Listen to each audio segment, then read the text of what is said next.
زندہ قوموں کا نتیجہ رہا ہے کہ وہ اپنی تہذیبی ثقافتی روایات کی نہ صرف امین ہوتی ہیں بلکہ وہ اپنی روایات اقدار اور تہذیب کی ترتیب تنظیم اور ترویج کے لیے ہر لمحہ کوشاں رہتی ہیں۔ تہذیبوں کی نشو و نما قوموں کی زندگی کا سارا عمل کتاب سے جڑا ہوا ہے۔ جی ہاں، کتاب ہی وہ ذریعہ ہے جس کے وسیلے سے دانش، حکمت اور سیرت کے خزانے نسل در نسل منتقل ہوتے چلے جاتے ہیں۔ آج کی اس نشست کا عنوان بھی کتاب پہنچے گی مگر کیسے، اس عمر کی گواز ہے کہ ہم نہ صرف کتاب کے متوالے ہیں بلکہ اس کے رکھوالے بھی ہیں۔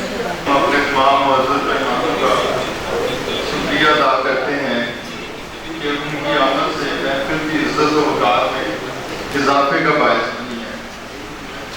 سب سے پہلے ہم اس محفل کا باقاعدہ آغاز کرتے ہیں اللہ رب العزت کے پاک نام سے جس کے قبضے میں تمام جہانوں کی بادشاہی ہے۔ اعوذ باللہ من الشیطان الرجیم،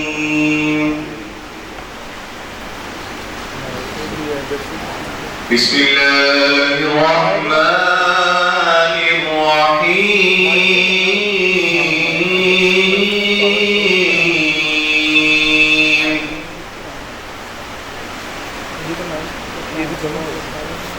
مرج البحرين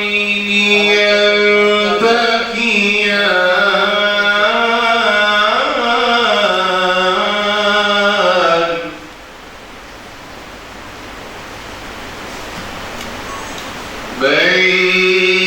بينهما برزخ لا يبغيان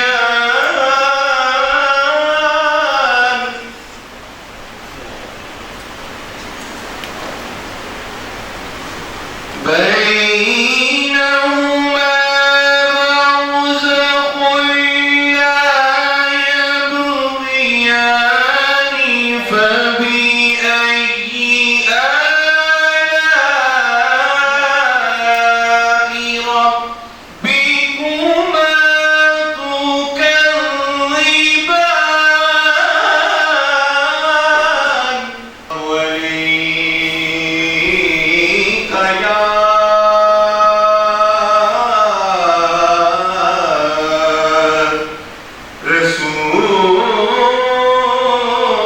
رسول الله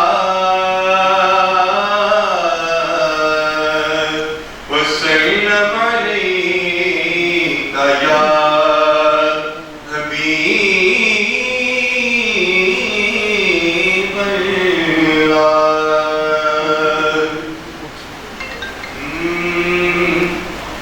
خوشبو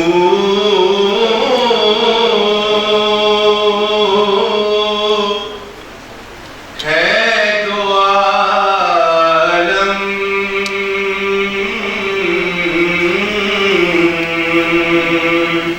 میں تیری ہے گلے چیدہ۔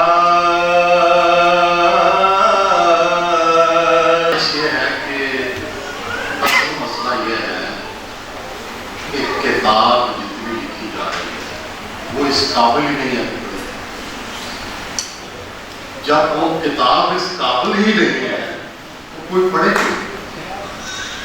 گزارش یہ ہے کہ اسرائیل میں جتنی اسرائیل میں کتابیں چھپتی ہیں صرف ساری اسلامی دنیا اس کا ساری اسلامی دنیا ملا کے صرف اسرائیل جو کہ صرف لاہور جتنا شہر ہے اس کے مقابلے میں 18 گنا زیادہ کتابیں اسرائیل میں چھپتی ہیں۔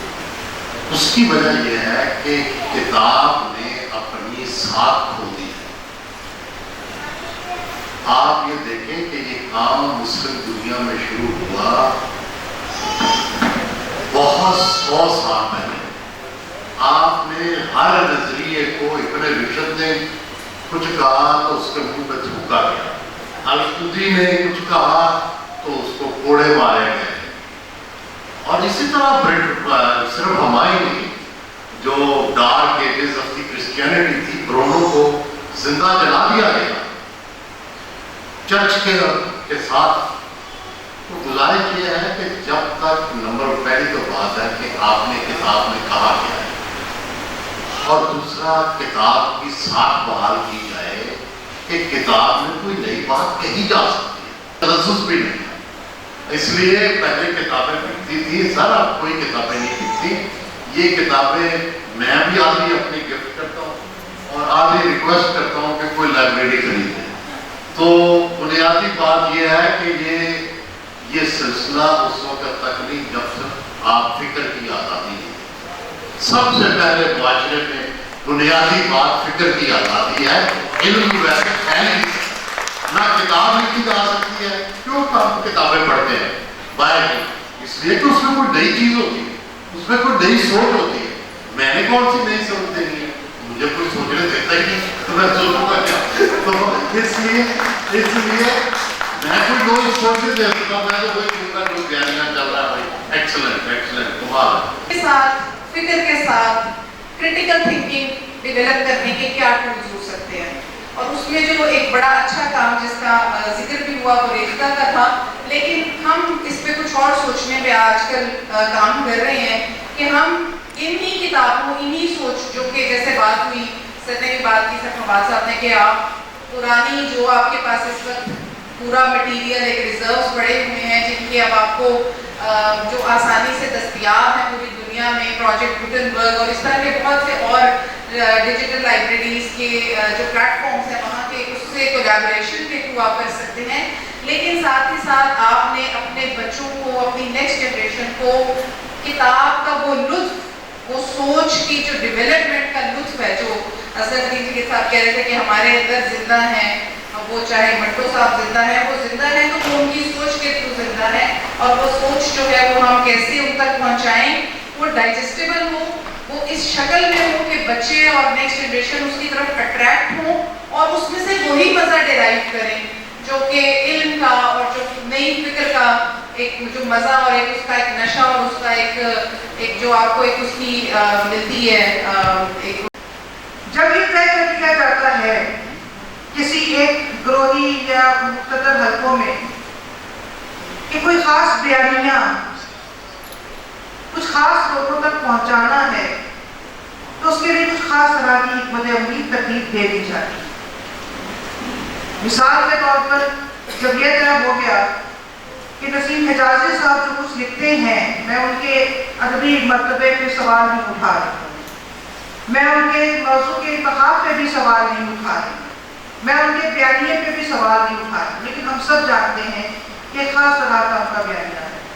جب یہ طے کر لیا گیا کہ وہ بیانیہ نسیم حجازی کو پہنچانا ہے، تو نسیم حجازی ہر قاری تک پہنچا، اب بھی پہنچ رہا ہے، اور جب قاری نے یہ طے کیا کہ منٹو تک پہنچنا ہے تو قاری منٹو تک پہنچا۔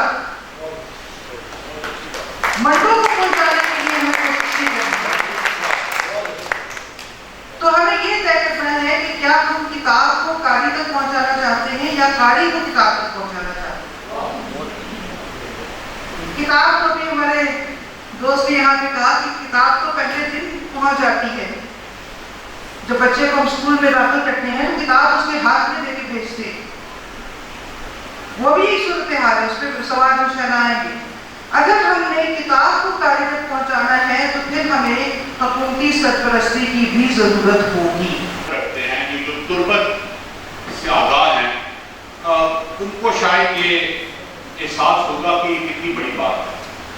इसी तरह मैंने ये देखा है, एक्सपो का आपने जिक्र किया कि इंसानों का इस्तेमाल होता है, जो जाता है कराची में बहुत अक्सर औकात के होती रहती हैं किताबों के नुमाइश, उसमें भी बेशुमार लोग आते हैं, किताबें सुनते भी हैं, पढ़ते भी हैं, बैठते भी हैं और मोहब्बत भी करते हैं किताबों से। मसला गालिबन हमारे लिए जो इस वक्त जो दरपेश है वो ये है कि क्या एक मुआशरे की हैसियत से, एक रियासत की हैसियत से और एक सोचने समझने वाले इंसानों के ग्रोह की हैसियत से हम ये चाहते हैं कि हमारी जो इस वक्त की आने वाली नस्ल है या उसके बाद की जो नस्ल है वो किताब पढ़े, और अगर पढ़े तो कौन सी पढ़े? वो किताब पढ़े जो उसको एक मुलाजमत हासिल करने के लिए एक अपने माली वसाइल। लेकिन यहाँ पे जो चीज़ बताने की है खास तौर पर नौजवान नस्ल को, वो ये है कि जब एक मुसन्निफ एक किताब लिखता है तो वो कुछ महीनों में लिखेगा, कुछ सालों में लिखेगा, किसी एक मौजू पे लिखेगा या चंद मौजूआत पे लिखेगा। वो 200-300 सफ़े की किताब होगी, वो तहरीर होगी, लेकिन उसके पीछे उसकी पूरी जिंदगी की रियासत शामिल है। उसने पूरी जिंदगी में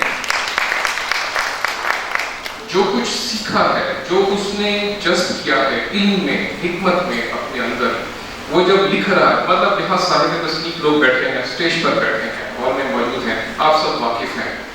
मैं साहिब तस्नीफ नहीं हूँ, लेकिन मैंने तस्नीफ के प्रोसेस को देखा है।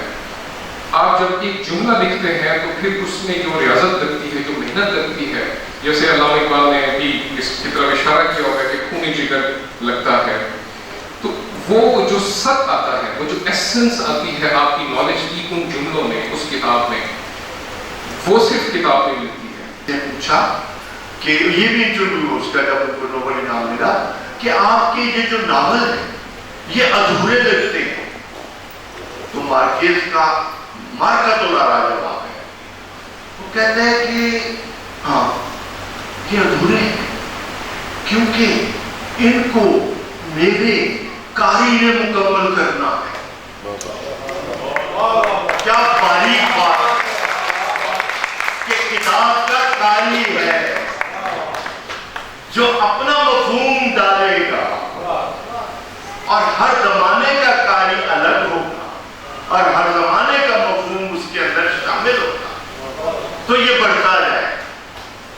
ये रिश्ता मार्केज ने हमें समझाया कि कारी का टेक्स्ट से जो ताल्लुक है और जो उसके अंदर मेटाफर छुपा हुआ है, उसकी लेयर्स को जानने के लिए कारी की जरूरत है। वो अपने मानी डालेगा तो उससे उसका मानी बढ़ेगा। इसी वजह से जब 100 Years of Solitude को फिल्माने के लिए उस वक्त के फिल्मसाज आए तो उसने इनकार कर दिया। उसने कहा नहीं, 100 बरस को आप एक फिल्म में कंटेन नहीं कर सकते, मैं इजाजत नहीं दूंगा। अलबत्ता मेरा एक छोटा नावल है, वो ले जाओ, उस पे फिल्म बना दो। उसका नाम था love in the time of God. बिस्मिल्लाहिर्रहमानिर्रहीम। नाज़रीन, आपका अपना मेज़बान एम ए रहमान न्यूज़ 24 के हवाले से इस वक्त हम मौजूद हैं सलेर राइस साहब के साथ, जिनसे हम बात करेंगे आज माशरे में असर नौ तश्कील के हवाले से आया, वो क्या कहते हैं, और नौजवान नस्ल की किताब से दूरी के हवाले से क्या पैगाम देने जा रही है। देखिए, किताब जो है उसके लिए फ़िक्र की आज़ादी और नयापन, ये दो अहम तरीन चीज़ें हैं। और बदकिस्मती से हमारे माशरों में ना फ़िक्र की आज़ादी है और ना नयापन है, क्योंकि फ़िक्र की आज़ादी ना हो तो जिद्दत नहीं आती, आप इख्तलाफ ही नहीं कर सकते। और जब तक किसी आप नोशन से इख्तलाफ ना करें पहले से, उस वक़्त तक कोई नई चीज़ पैदा नहीं होती।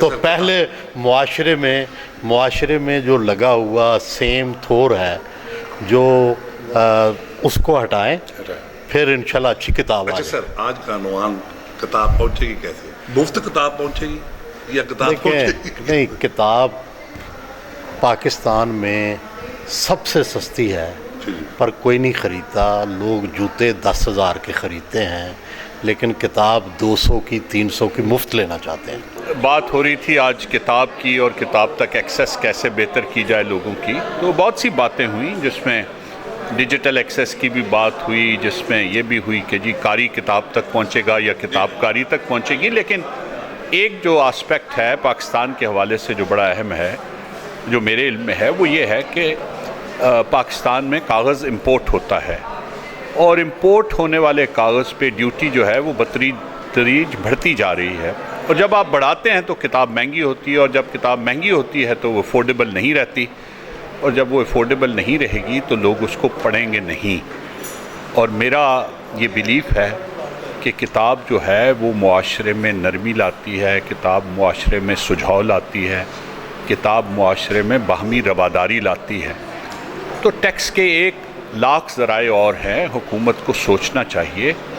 कागज़ की इंपोर्ट पे अखबार या किताब की एक्सेस को मुश्किल बनाना टैक्स के ज़रिए कोई अच्छी बात नहीं है। दूसरी चीज़ों के ऊपर टैक्स किया जाए, दौलत के ऊपर टैक्स किया जाए, वसाइल के ऊपर टैक्स किया जाए। जिन लोगों ने टैक्स जो नहीं देते, जिनके पास बेशुमार ज़राए हैं और टैक्स नहीं देते, उनको टैक्स किया जाए। ये थोड़ी सी चीज़ों को बच्चों की किताबों से लेके और लिटरेचर तक कोशिशें करनी चाहिए कि लोग ज़्यादा से ज़्यादा पढ़ें। अगर पढ़ेंगे तो बेहतर होगा। अच्छा सर, फ्री टैक्स करने से ये एक माफिया नहीं सामने आ जाएगा? देखें रेगुलेट करना गवर्नमेंट का काम होता है। गवर्नमेंट के 2 फंक्शंस होते हैं। एक फंक्शन ये है कि उसने वो चीज़ मुआशरे में मुहैया करनी है जिसकी ज़रूरत है। दूसरा ये है कि उसने उस फराहम की हुई चीज़ को रेगुलेट करना है कि उसका फ़ायदा कोई और ना उठाए। और ये बात भी मैंने साथ ही की कि ये ना हो कि वो जो वहाँ से फैसिलिटी मिले वो पब्लिशर के मुनाफे में ऐड हो जाए और लोगों तक ना पहुँचे। तो वो ये गवर्नमेंट का काम है रेगुलेट करना। गवर्नमेंट का काम किताबें छापना नहीं है, गवर्नमेंट का काम किताबें और उनकी एक्सेस रेगुलेट करना। तो ये